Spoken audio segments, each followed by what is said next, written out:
नमस्कार मंडळी, चला तर तुमच्या सगळ्यांचं मनापासून स्वागत आहे एका नवीन मोठ्या ब्लॉगमध्ये. तर इथं सकाळी सकाळी माझी आंघोळ वगैरे झाली.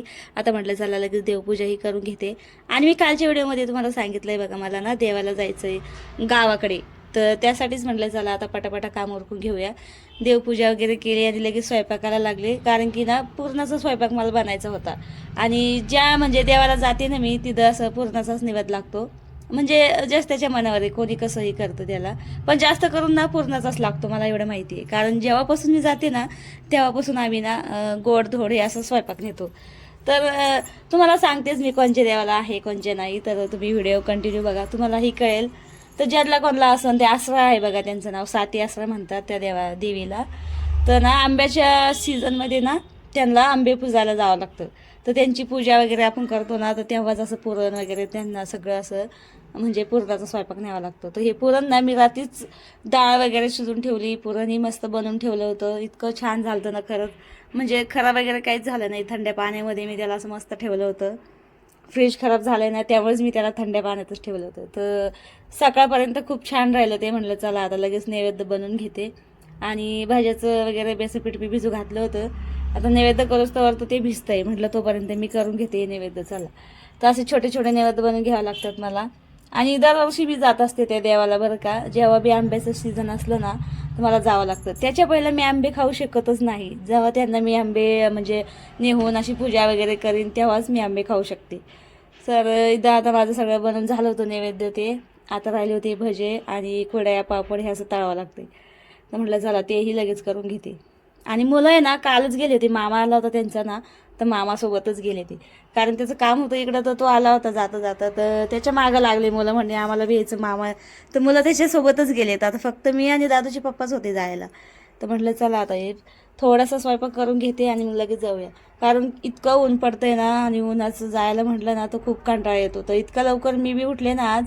आणि एवढा सगळा गोडधोड स्वयंपाक करायचा म्हटल्यावर टाईमच होतो. आणि माझ्या आईलाही तिकडून यायचंय बरं का, आई वडील. आणि हे देवी ना माझ्या आईच्या गावाला आहे, म्हणजे माझ्या आईच्या माहेरामध्ये.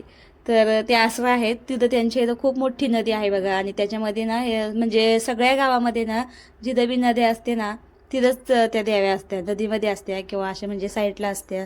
तर माझ्या आईच्या माहेराकडेच आम्हाला जायचं आहे, म्हणजेच माझ्या मामाच्या गावाला. तर इथं आता माझा सगळा स्वयंपाक झाला होता.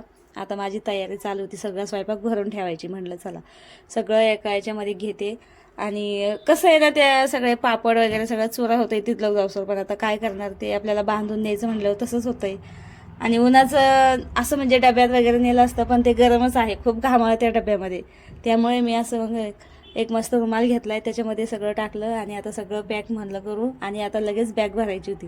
तर हे आंबे मी कालच सगळं सामान आणून ठेवलं होतं. आता फक्त आम्हाला आवरून आणि निघायचं होतं. तर आंबे मी 1 किलोच आणले होते, त्याच्यातले फक्त 7 आंबेच मला देवीला म्हणजे पूजाला न्यावं लागतात.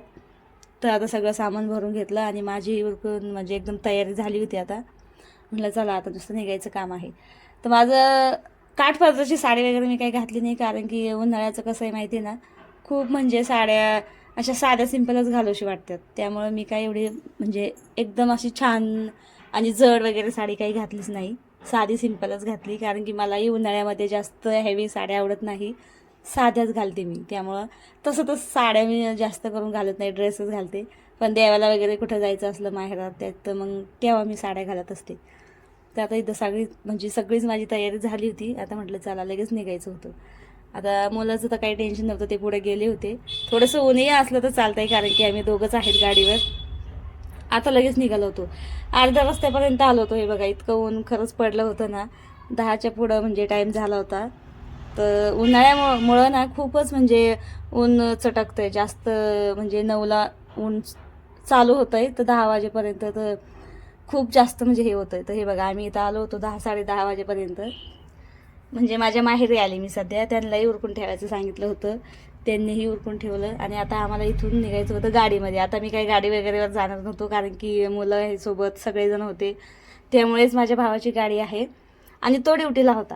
तर ह्यांनीच गाडी चालवली, हेच होते चालायला ड्रायव्हर आमचे. तर म्हटलं चला, तर तिथं गेलो. म्हटलं चला आता ही पूजा वगैरे काढली. हे बघा इथं ते आसरा असतात आणि माझ्या मम्मीचं माहेर आहे ना हे, तिकडं आहे ते. गावाच्या एकदम खाली अशी नदी वगैरे असतं बघा, तिथंच म्हणजे सगळीकडे असते ते, सगळ्या गावामध्ये. तर ना ते पाणी वगैरे घेतलं होतं आम्ही घरून. सगळं काही असं सामान घ्यावं लागतं, इतकं बारीक निरीक असतं ना खरंच. म्हणजे ह्या देवीचं बी थोडंसं बी काही म्हणजे हे लागत नाही, तिथं सगळं काही घ्यावं लागतं. तर आहे ना हे सगळं पूजाचं सामान वगैरे सगळं मी आणलं होतं. आणि तिथं इतकं काटे वगैरे आहेत ना, त्यामुळं असे म्हणजे खूप पायाला टोचत होते बरं का. आता लोक जास्त करून कोणी जात नसेल ना तिकडं, खूप म्हणजे काटे वगैरे असतात तिथं, साफ करत नाही कोणी जाऊन, एवढं म्हणजे खूप लांब आहे ना ते, त्यामुळंच. तर माझ्या पहिल्या बी तिथं खूप जणांची पूजा वगैरे झाली होती. तर हे बघा अशी काही पूजा असते, साती असं म्हणतात त्याला. तर शेंदूर वगैरे लावा लागतो पहिलं त्यांना, म्हणजे आंघोळ घालावं लागते पाणी टाकून, हे असं काही. आणि मग तेलामध्ये शेंदूर कालवला, मग त्यांना लावला. आणि मग त्याच्यावर हळद कुंकू वगैरे लावावं लागतं. खूप बारीक निरीक पूजा आहे ही. आणि ज्यांना बी म्हणजे माहिती असेल ना, तर त्यांना खूपच म्हणजे कळून जाईल की खरंच कसं आहे. तर सगळं म्हणजे हे झालं, आता हळद कुंकू वगैरे लावलं. आता पूजाचं सामान सगळं मला ठेवायचं होतं तिथं. ही अशी पूजा असते बघा या देवीची. म्हणजे जेवढे बी असतात ना त्यांची अशीच पूजा असते. तर आता हे नैवेद्य वगैरे ठेवायचे होते, मग त्याच्यावर आंबे ठेवायचे होते. आता पहिला इथं सगळ्यांनी म्हणजे पूजा करून गेलेलं आहे. ज्यांना बी कोणला साथी असं असतात ना, ते अशी पूजा करून जातात तिथं.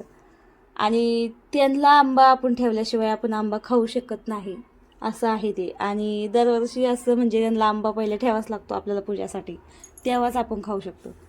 तर माझंही तसंच आहे, जेव्हा मी यांना अशी पूजा वगैरे करते, गोड एकदम असं म्हणजे गोड नैवेद्य ते त्यांना ठेवावं लागतं, तेव्हा आपण ते आंबे खाऊ शकतो. आणि कोणी कैराही पुजतं बरं का, कच्च्याच कैरा घेऊन जाते, कोणी ठेवते तसं बी.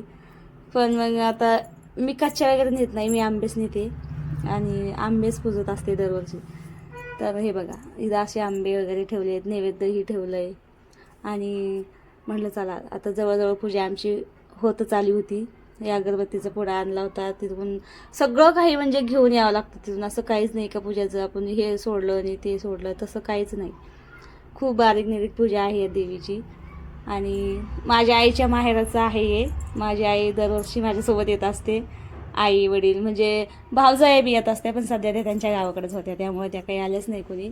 आणि भाऊही नव्हते. आणि आता मला होता उपास, आता मला उपास सोडायचा होता. तर म्हटलं चला आता पूजा वगैरे झाली, पाय पडलो, दर्शन वगैरे घेतलं आणि पुढं गेलो. एक मस्त हॉटेलमध्ये आम्ही जेवण वगैरे करायला बसलो. उपास मी सोडला तिथं. मग तिथूनही आम्ही घरी आलो. आणि घरी आलो ना तर खरंच एवढा पाऊस चालू झाला ना संध्याकाळच्या टायमाला, हे बघा. आणि आपल्या इकडं पाऊस वगैरे काहीच नाही बरं, तिकडंच हे इतका पाऊस झाला. आता चहा वगैरे घेतली, या जेवणाची तर काय हे नव्हती बरं अपेक्षा. मग असं निवांत सगळ्यांनी रिलॅक्स केला. चला मग भेटूया पुढच्या व्हिडिओमध्ये, बाय.